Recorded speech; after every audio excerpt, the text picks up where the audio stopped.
Coming up next, an interview with the singer and songwriter, all-time legend on the story behind easily the most storied rock and roll song ever. Its lyrics have fostered debate and conjecture for over 50 years. It's got a chorus that everyone knows by heart and never gets tired of. It's probably the song that will live on the longest because of its message. It was the longest song ever to hit number one, so long it took up two sides of a single, with a last verse and chorus that makes even the toughest men and women cry like babies.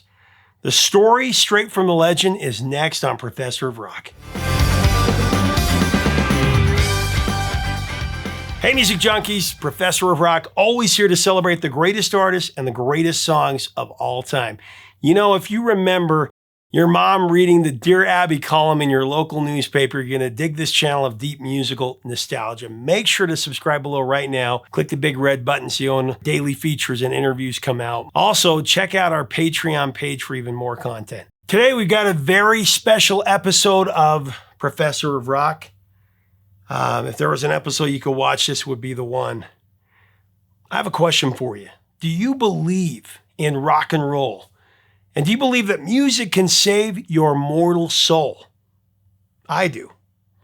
There was a time when rock and roll was pure and innocent and went by the name of Buddy Holly and Elvis Presley, Little Richard, Chuck Berry, Bill Haley and the Comets, Jerry Lee Lewis, Ritchie Valens. These legends churned out feel-good records that truly matched the mood of our nation. You see, the 50s were an era of happiness and commonality. I mean, America had just won the war and set the world free from Nazi tyranny. Young Americans were searching for their identity, and they discovered it in the music coming out of the car radios and the drive-ins. They called this music rock and roll. Buddy Holly, he stood out amongst the legends because, well, he looked like you and me. You know, just a small-town kid. Horn-rimmed glasses from Lubbock, Texas, who set the world on fire with his music. And unlike most, he actually wrote it. And then just like that, he was taken from us. February 3rd, 1959, the day the music died.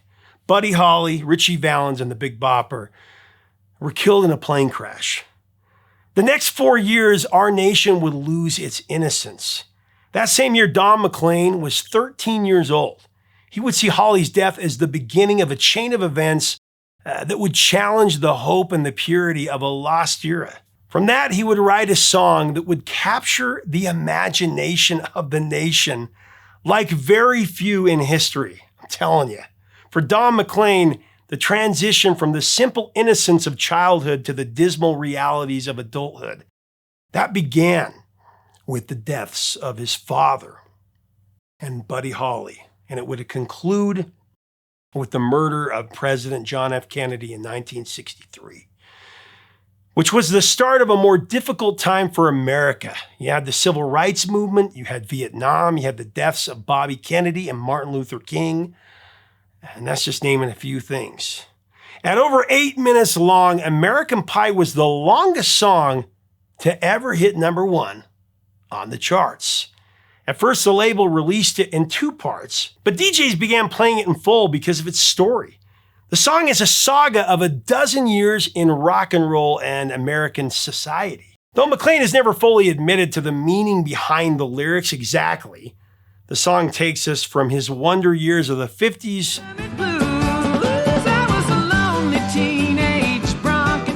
through the whirlwind cultural changes of the 60s 8 miles high and falling fast. And of course, the battle to not let the despair conquer the last remnants of hope. He was singing bye, bye, Miss American Pie. The song would use veiled symbolism to describe the history of the time, using Bob Dylan and Elvis, the Beatles, the Byrds, Janis Joplin, James Dean, JFK, the Rolling Stones, Woodstock, and many other ideas to flesh out the song.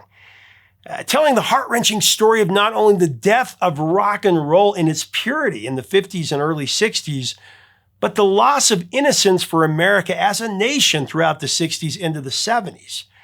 And he used magnificent symbolism, like I said, to paint the picture in this lyrical atlas of the rock canon. Seriously, a perfect song. Now, the song's producer, Ed Freeman, felt that American Pie was the funeral discourse for an era. He's so right. He said, and I quote, "Without that song, many of us would have been unable to grieve, achieve closure, and move on." Don saw that, and he wrote the song that set us free. We should all be eternally grateful to him for that. And as Don would say on the UK show Songbook, and I quote, "For some reason, I wanted to write a song, a big song about America and about politics, but I wanted to do it in a different way. As I was fiddling around, I started singing this thing about the Buddy Holly crash, the thing that came out. Singing a long, long time ago, I can still remember how that music used to make me smile." A long, long time ago, I can still... I thought, whoa, what's that? And then the day the music died, it just came out. And I said, that's such a great idea. So let's get into the interview.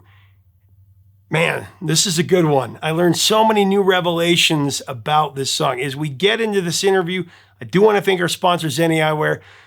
With summer right here, you're going to need some sunglasses. If you're in the market for those or another type of frames, whether prescription or reading glasses, Zenni's got you covered. Up to 80% off the price you would normally pay for glasses.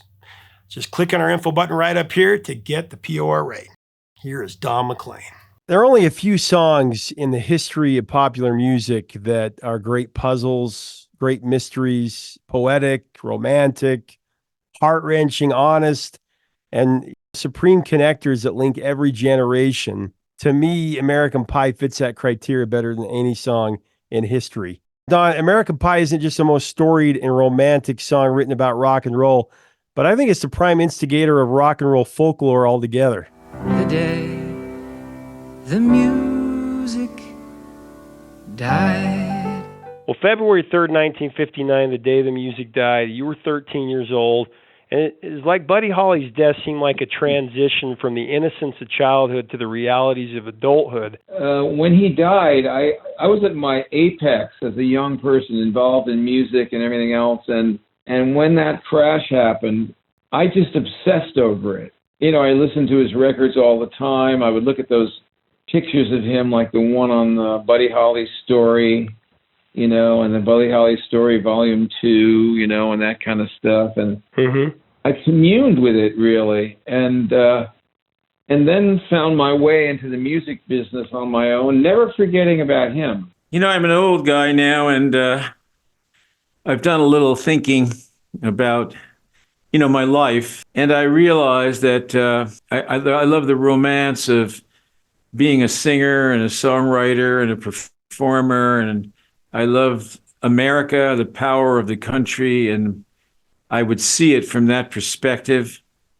and about subjects that I wrote about, like, you know, I guess I wanted to be a sort of a romantic figure myself. And I knew if I had my chance that I could make those people dance. You know, it was always me and my guitar and banjo and traveling and thinking about albums, making records. That was what fascinated me. This idea of America started to percolate, that I was in love with this country, and I wanted to write a really good song that not only captured the power and the size, but the insanity of this country, you know, and the mixture and the electricity and the, you know, the explosive, because we'd been through a hell of a decade. When I was making Tapestry, they were having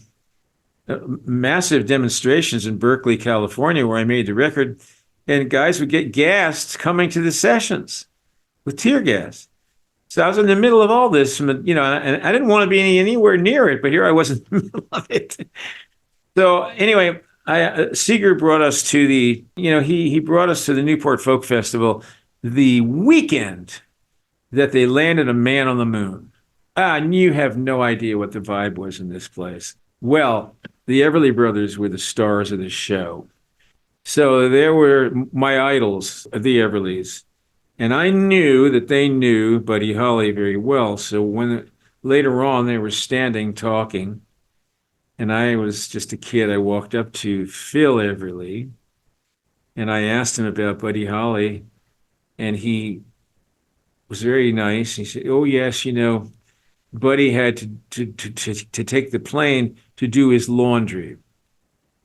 And when he said that to me, all the thinking that I had been doing for the years before, all the looking at the albums and reading the backs of the albums and over and over and over because that's all there was, and all the sadness I felt when I would hear these songs like Moon Dreams. In my moon dreams, as the It doesn't matter anymore. but I guess it doesn't matter anymore. All of a sudden I thought, wow, this guy was a person. He was just a guy, And that started something.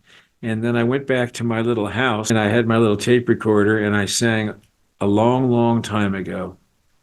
And into the whole thing came out of me right through the day the music died, the whole front part of the song. A long, long time ago, I can still. You can't imagine, it was like a genie coming out of a bottle. And I said, that is so beautiful. And I couldn't believe I did it. And I said, I've got Buddy. I've got him. I've captured him. I've got him. How that music used to make me smile. And that's what music is. You're getting an emotion in a bottle that comes out every time you listen to that record. And maybe they'd be happy for a while. Now I had a huge burden on my shoulders because I didn't want to blow this thing. And I knew I couldn't do another slow verse. So I have to come up with the hottest chorus I could think of and the most fun and the craziest. So bye bye, Miss American Pie. I did that. I loved it. And then I figured I'd speed up the slow version in the front and write 4 verses and then slow down the last verse. Did you write the book of love, and do you have faith in... Months later, I wrote it because I really created this idea of music and politics influencing other and moving forward. And I was actually replicating some of these disastrous events of the 1960s, moving forward to where I was. Dig those rhythm and blues. I was a lonely teenage bronc and buck. Then I had to make a record. And getting people to understand how to play this thing was a Herculean task. The producer was a whole other story. That was another very difficult thing that I had to go through. But I was determined to do this, and I was determined to use the man I used, Ed Freeman. And nobody wanted Ed Freeman. Everybody said, you don't want him. I said, yes, I do. I know I want him. He was introduced to me, heard my music, heard me. He didn't want me. So he didn't think I had any talent. So I got to fight him, and I got to fight them to get him. So we're in the studio. It's a fighting all the time. Gradually, he came around to the vision that I was finding. I didn't have a vision, but I did. But I just was exploring it, if you know what I mean. And that launched the song in a shorter version. And then the longer version was the longest song ever #1 for 50 years until Taylor dethroned it with her song. Longest of the rock era. I think it's the greatest question ever asked in a recorded song. Do you believe in rock and roll, and do you believe it can save your mortal soul? You a man living your mortal soul. It's the question that I've been seeking my whole life, and the reason I do what I do. Rock and roll, can music save your mortal soul? We have records and music to cling to. And we've seen 9/11, we've seen this latest thing where everybody's pulling statues over because somebody wasn't perfect. You can't do that to songs. They're immutable and they're forever. And so that's something that has become very, very clear to me more so than ever because there's been this effort at destruction, everywhere. They're trying to destroy everything all the time. I love how it was released as one part on one side and another part on the other side. And when they started playing on the radio, they just had to play the album version because everybody wanted it. And Well, that's because partly for many reasons, I assume, and many that I don't know. But I was very popular on underground radio with the Tapestry album. Every breeze that blows kindly is one crystal breath. And so everybody bought my next album thinking that it was going to be an extension, of the Tapestry thing. But I had made a huge change and had this rock and roll anthem and these other songs. So they thought that I had sold out, that I had become a pop star, which I did become for a while. But they called up the radio station and say, hey, that's not the song, and so they had the short little version, then they had the two-sided version, and then they had to bring the damned album in there and play it because they didn't have the technology in 1971 to play 8.5 minutes. The music died. of course, went to number one for 4 weeks. There's such mystery to it, and that's what makes it such an all-time classic. My dad, we would break the song down, and he would give me his theories, and we'd talk about it, and he would take me through his experiences, and I would see it through his eyes in the 60s, and that brought us closer together. And now I'm doing that with my own kids. It's a song that just continues to be handed down from generation to generation. What I wanted to do was have people ask questions. People have asked you in the past what it means, and you've said it means I don't ever have to work again. Yeah, I decided I really got tired of that one. But the good thing is they can watch the movie now, and I did to my best. Although I would do it even differently if I did it again. Go over every line in the song, and I talked about it. Well, some of the mystery came to the forefront, obviously, first with when the lyrics were auctioned and sold for $1.2 million in 2015, and in the catalog notes. But basically said American Pie is about things are headed in the wrong direction, and it's a bit of a morality song. And we're still headed there, big time. I would say we're headed at a higher speed than we were before. But I love how you have double and triple meanings for things that could be taken so many different ways. It's just, there's so many double meanings. I cried when I read about his widowed bride. There's the themes of war and what was going on with the Vietnam War and that's right, and drugs, and how rock and roll used to be this innocent thing that brought so much joy to people. That's also right. Corrupted by the corporate entities and putting out product instead of records, instead of music. It was about the corporate people putting out product and using, the voice of the musicians being taken and corporate, structures taking over. And now you also have artificial intelligence, because you're not going to know who's what. I guarantee you there'll be an artificially created superstar that will make songs that you'll never forget, and it won't even be human, because what we're doing now is so substandard that we don't think anymore. An artificial intelligence would be much more able to focus and concentrate and create something than the average person is now, stares at his phone all day and can't think straight. I love in verse 2, you're talking about how rock and roll is under attack from societal forces. What once was fun and pure has now become political, and the reference is there. How do you believe in rock and roll? Can music? Third verse, the death of Brian Jones and drugs being used in rock and roll all the time, and Bob Dylan and Joan Baez, and speaking truth to power, and Pete Seeger. There's so much here. People have just got to jump in, watch the movie, listen to the song.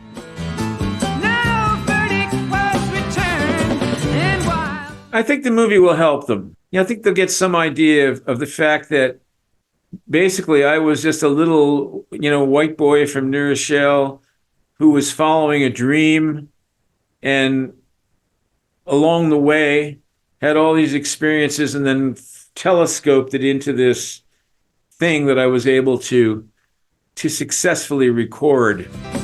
We were singing bye bye Miss American Pie. It's a mystical morality play of some kind, which veers in and out of things that you might understand or might not. But I think that a lot of Sgt. Pepper had an influence on me. And I think in a way, I did what they did with that album, with that song.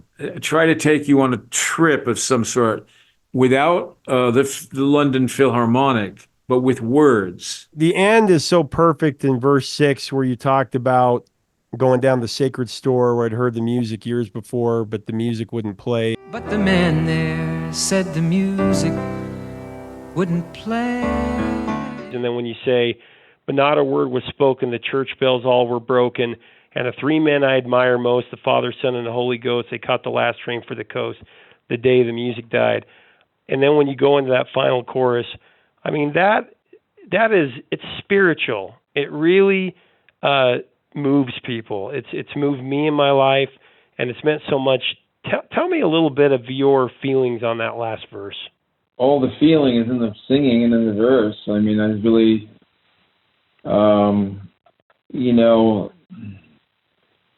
it's a circle, and when you grieve something, that's the feeling. That last verse is standing over a grave or a tombstone or looking at something, and there's that quiet feeling. Singing this'll be the day that I die.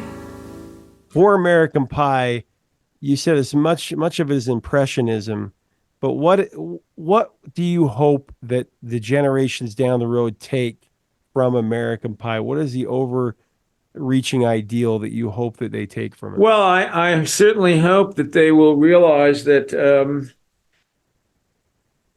that the government is a very dangerous thing.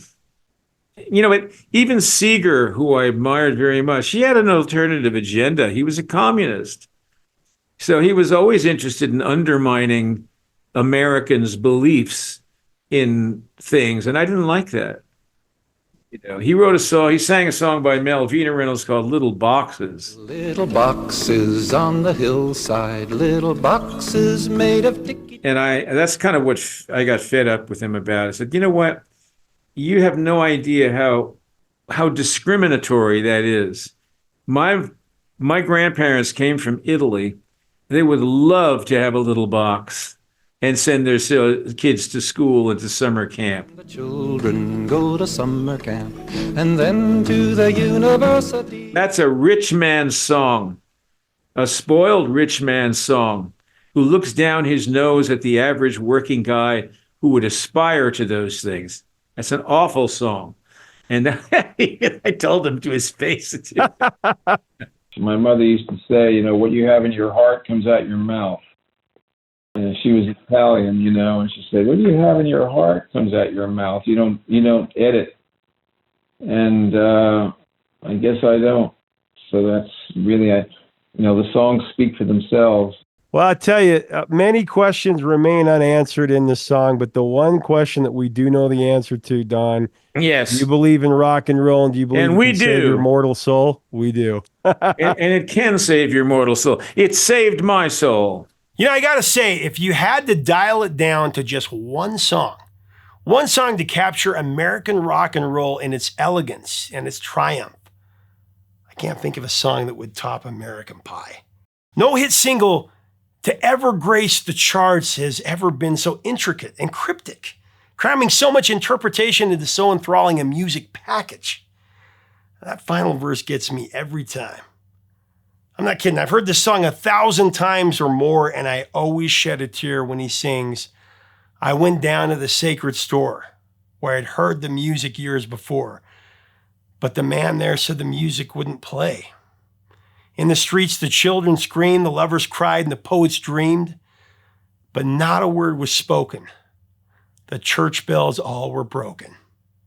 And the three men I admire most, the Father, Son, and the Holy Ghost, they caught the last train for the coast. They caught the last train for the coast. the day the music died.